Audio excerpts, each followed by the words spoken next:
Hi, everybody. Welcome back to Ask a Maker Educator. I'm Katie Bartholow. I'm the program manager for MakerCore here at MakerEd, and we're so excited to have our guests from the Garage Hub in Mexicali, Mexico with us today. I'll let them introduce who they are and what they do, and we'll dive right into it. Perfect. Hello, my name is Andres Ruelas. I'm Barbara Yarza. And we form part from Garage Hub. It is a makerspace and a fabrication lab that is located in Mexicali, Baja, Mexico. It's in the border with Calexico, California, pretty close to San Diego and LA. Awesome. So could you tell us a little bit about what you all do in your makerspace and your fabrication lab, kind of who you are, what El Garage Hub mission is, or what kind of some of your programs are, and a little bit about where you do your work and what's going on down there. Perfect. So we have been working for 3 years. We form part of an educational group. We are located inside of a private university here in Mexico. The university has from K to 12 to universities with more than 6,000 students. And our mission is to democratize innovation, that every kid in Mexico, regardless of their age, sex, socioeconomic position, religion, should have access to education with technology, with innovation and creativity. And what we do, we design organizations, communities, and products. We offer workshops, access to machinery, but most important, we want the future generation of Mexico to solve problems. Awesome. And what's it like in Mexicali? Like, is there a network of folks doing this kind of work? Or yeah, continue with kind of what you're doing and who's doing it with you. Okay, so first I will talk a little bit about our city. Our city, it's a Mexican city, but it's so far away from the center, like from the biggest city. So we are a border city next to Calexico, California. So we grew up like with this culture mixed with the United States culture and the Mexican culture. So our city is pretty young. It's almost like 100+ years, and it's almost an industrial city. And we have this valley that our production is like very well known. One of the most important production is the cotton, and we have a lot of industries. A lot of international industries come to here to develop their products and manufacture their equipment and a lot of stuff. Great. So there's a lot of work around folks making things in a kind of a lot of different ways within your city, it sounds like. Yes, we are growing like a lot, but speaking about education, not all the community has access to internet technology and all these things. So we have a lot of these innovation like at the industries or the valley, but like the kids don't have that access all the time. So we want to give all the kids this opportunity to grow up and aspire to these things, to these kind of careers, to this professional development, so they can grow as better persons in the future. That's amazing. So how do you do that? What's kind of your approach to working with kids and trying to open up these kinds of opportunities for them? So in these 3 years, right now we work with more than 20 public schools, elementary and middle schools. We also work with more than 10 private schools. We work with the 3 levels of government, with the federal, state, and municipalities. And what we do, we offer these kind of workshops, STEAM education workshops. We offer Lego robotics, 3D printing, coding, electronics, but all these workshops have the same objective, to solve problems. How can we mix 3D printing with robotics? How can we make an impact in our city with this kind of technology? And what we do exactly three things. We have our own installation, so kids come every afternoon to our facilities to have these workshops. We also go every day to different schools. public and private. And we also go to low-income zones in our city where we use government facilities to run these workshops. And right now we are developing, we are launching a new program with industries, with companies that are sponsoring this program that is called Science Against Violence. And what we want to do is, because of the situation that we are facing right now in Mexico, and especially in the border cities with drugs, with violence, with this kind of situation, we want the kids to have an inspiration and a motivation to develop their ideas. So we are right now doing alliances and partnerships with the U.S. Embassy, with the educational system of Mexico, with different technology industries, both Mexican and American companies that are located in our city. What we're trying to do is to foster innovation and foster creativity with these kids. So there is no, there has to be no option there, regardless of their sex, of their religion, of their age. All kids in Mexico, with what we're doing, our mission is to have, so these kids can have this kind of access to technology. That's great. With Science Against Violence, what's kind of the approach that you're taking there? It sounds like it's a partnership with a lot of different folks who have interest in the area. What is the vision for how you'll engage with the young people?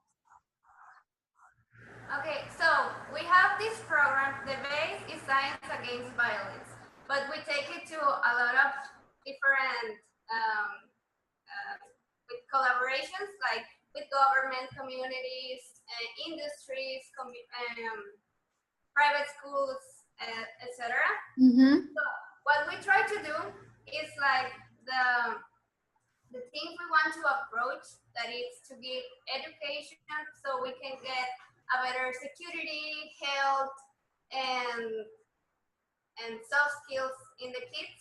And we change or customize the programs.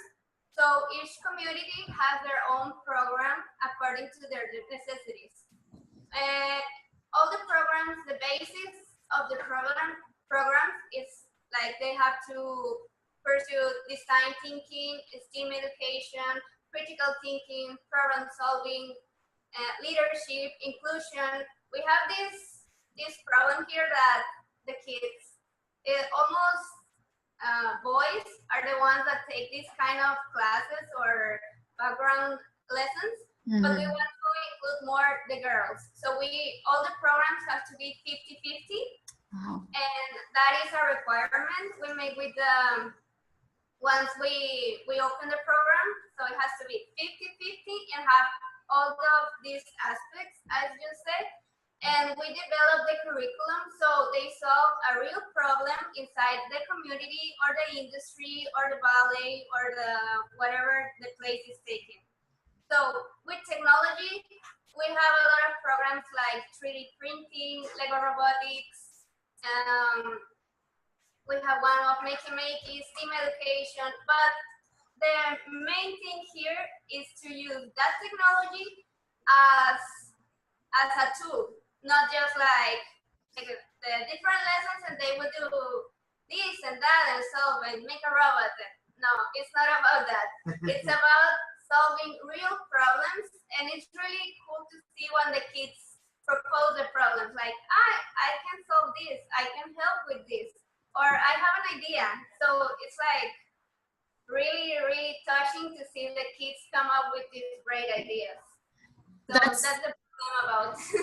That's so great to hear. I think that that's something that we try to really embody as well, of not just technology and for technology's sake, but really making it relevant to young people. And I'm curious, I love that there's this 50-50 requirement of girls and boys, because we see that here in the States too, that so many, particularly with the more technical aspects, making programs attract a lot more boys. And I'm wondering what your programming is, or kind of how you facilitate the figuring out which problems you're going to solve to make it relevant to both the boys and the girls. Like, have you seen one group engaging more than another based on how you present the problem or what kind of challenge you have, and how do you kind of navigate that space? Yes, the engagement is a really big problem because sometimes the kids just don't care, or they have another problem that we don't see because we are outsiders, no, of the community or the industry, etc. So I'm going to give you an example of what problem we just had. We had this program where we use Makey Makey. We are the only ones representing Makey Makey at Mexico. Oh. So we did this program in collaboration with the Embassy of the United States. So we launched this contest for public schools where they had to solve a problem using Makey Makey. So we did this workshop where they learned the tools and the basics and everything. And then here was the question: now solve a problem. And then they look at the teacher like, what do we have to do? And we said like, no, not the teacher, you solve a problem. Right. The teacher doesn't know. and then we did like a kind of a brainstorming. And what do you see in your house when you come to school, in your community, around you? Where do you go on the weekends? So they just start coming with these ideas, and at the end, all the public schools that presented the project, there was not a single one that looked like the other. That's so cool. One team did this tool to help their grandparents because they spend a lot of time with the grandparents, and another one did this for their friend that had this disease. So all the problems were different according to what their content was about. So we tried to listen to the kids, not just to make, you're going to solve this, because that's not engaging for them. So we let them kind of decide what to do, and then we can be like, or like give them orientation, like this is better, this works better, this doesn't, look for this, etc. So that sounds so cool. Was there an opportunity for them to showcase kind of what their problem and solution was, either to their community or to their other schools who are participating in the contest? So we present these projects on a local fair. It is a fair that is called Cruce, that is Cross 2 p.m. It is a fair that they are involved the government, they're involved the companies, they're involved different universities. Mm-hmm. It's a two-day event. So on the second day, on the morning, we did this presentation to the public. We have representation from the U.S. Embassy. We have, as judges, engineers from different companies. One was a girl from Silicon Valley, a Mexican girl that is working in a company about robotics in Silicon Valley. The others were directors from different industries. And the prize was for the teacher was the opportunity to go to La Jolla, to San Diego, to a STEAM education camp. And for the kids, the prize was $500 in material, in robotics, in makey-makeys, in books. So, but the good thing about that is that the prize was not only for the kids, but it was for the schools. So right. The principal of the school, they decided to put all this material inside of the computer lab. And it was such a great experience because, as Barbara said before, all the projects were completely different. We had projects about energy, projects about how to present the solar system to younger kids. We have projects about everything, and the kids had only 5 minutes to pitch their project. So we fostered the technical skills, but we also fostered all these soft skills about leadership, about how to pitch a project, about how to share your ideas in a short amount of time. And it was a great experience because at the end, we were saying like the kids that they lose, they are going to cry. But there was a huge engagement between teachers and the kids to say that you didn't lose. We're going to present this project in a maker fair in San Diego. We're going to put this project in another fair. So we have to continue evolving, to continue looking for new opportunities. It was such a great experience. That's so cool. And what a cool experience too for them to see their peers present their work and what they had come up with as the problem and their solutions. I feel like that peer exchange is often something that it's harder to facilitate between different schools. So it's so cool that this event was they were kind of able to participate in that. What age were these students? I'm imagining they were high school students, but I don't actually know. No, they were from 4th grade to 6th grade. Wow. Like between 10 and 14 maybe. Sure. Around, yes. So And what is incredible is like when we offer a workshop, whatever workshop is, we in a company or a public school, private school, or here at our workshop, we always start with this question to the kids, like, what do you want to be when you grow up? And it's very impressive to see the kids that they have parents that have a career or more like professional development. They always say like, an engineer or a doctor or a lawyer or that kind.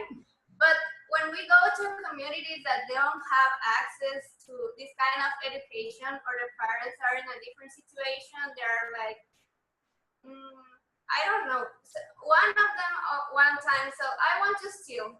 Like, that was his option. So at the end, they end up coming with, I want to be an engineer. I know what a lawyer does. I know what a doctor does. I want to be a designer. So like in a 2 weeks or 4 weeks program, like that result is like one of the amazing things to see.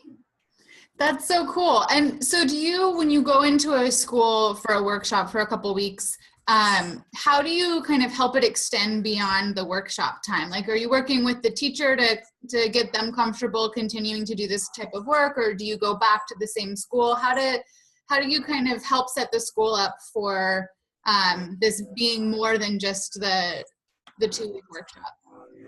So our programs are designed to go to every school once per week, only 2 hours. Okay. And for example, with some schools, we do this as an extracurricular class. For example, we go on the afternoons. We bring our teachers to these schools. But what we were going to do with Science Against Violence is to do it inside of the regular hour class from 8 to 1 p.m. with the real teacher that they are working with the students, regardless if there's no problem. There's a problem if they don't know anything about technology or about computing or about coding. What we're trying to do is to make them feel comfortable working with us. So what we do, we run this workshop, and the teacher is also involved in the workshops, but we also do professional development workshops on Fridays or Saturdays whenever the teachers feel more comfortable to have these workshops.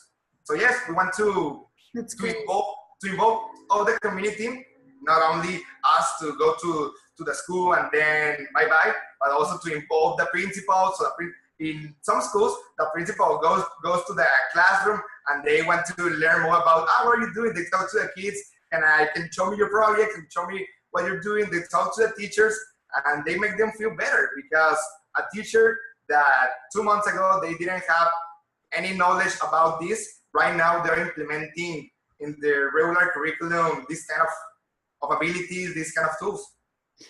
Yeah, I love that. And I particularly love the teachers who don't feel comfortable doing this kind of stuff at the beginning, because so often as educators, we think that we need to like have all of our stuff together and really understand everything because we're teaching. And I think going through that same process that so many kids feel when they're asked to do something that's totally outside of their comfort zone, as an educator going through that alongside your student, I think that you all are creating that experience for both the educator and the student. I think it can be really, really powerful learning, because I don't know, it just gives you more empathy for students as they're going through, are being asked to do things that they didn't know that they could do.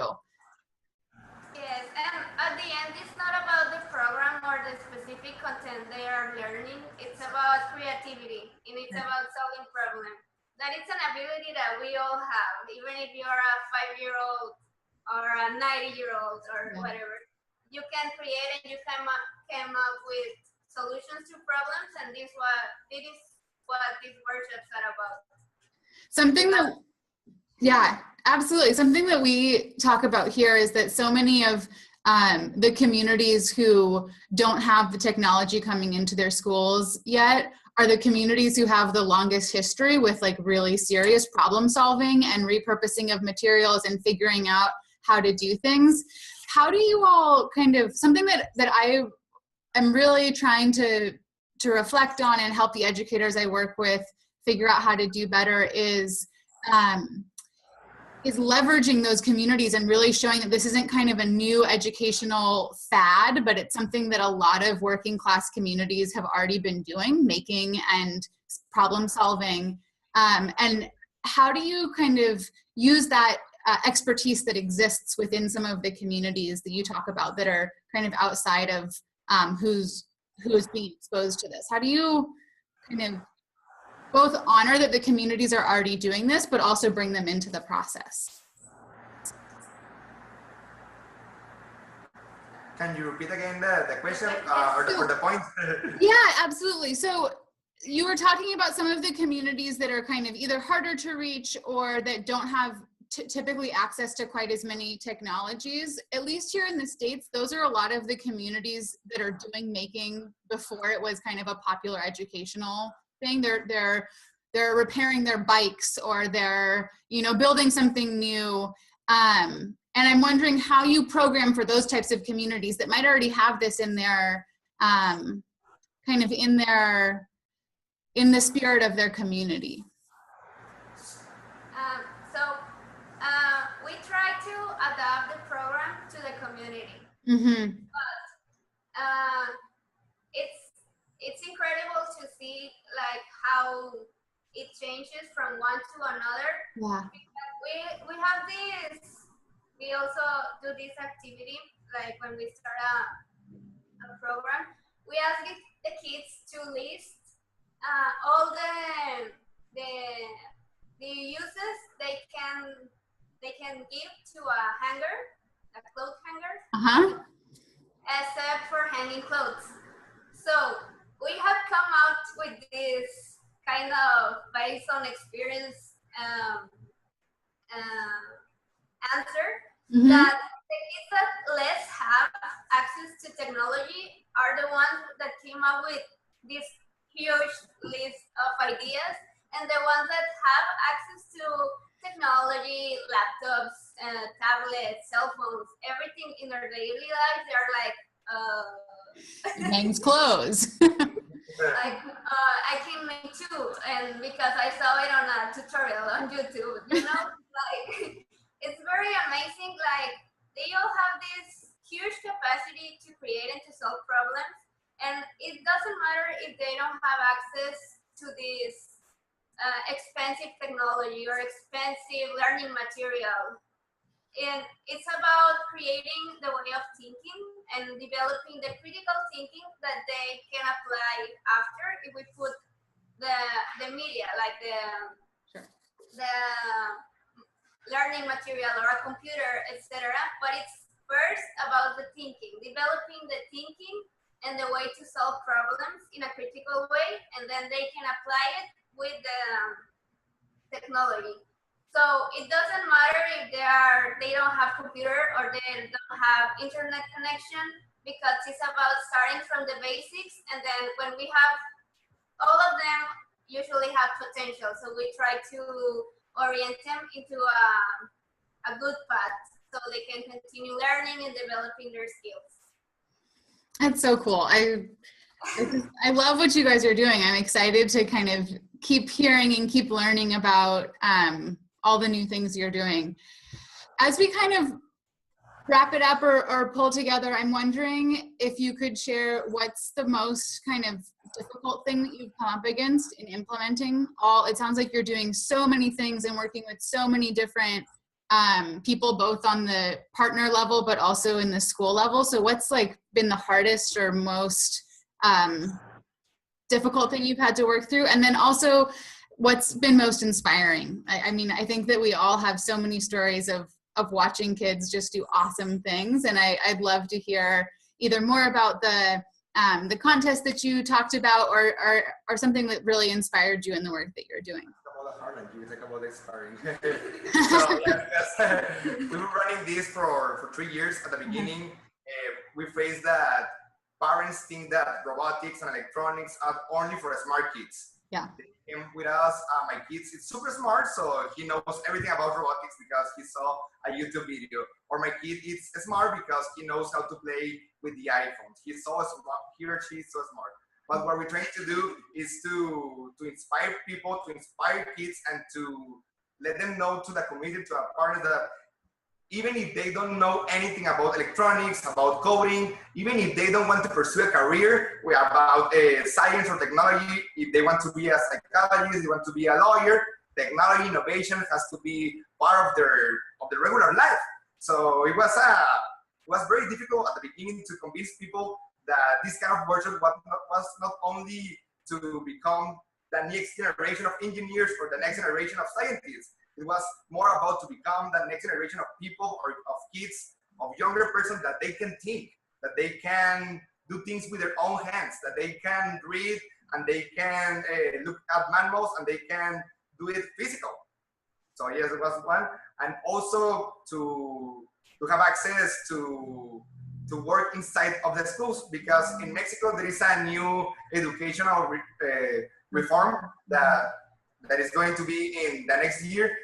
Supposedly every school in Mexico should have on the regular basis English as a second language, chess and robotics. But we want to go beyond robotics. It's not just robotics. It is science with arts, it is math, and to convince these decision makers and these politics about the importance of STEAM education at the beginning really hard.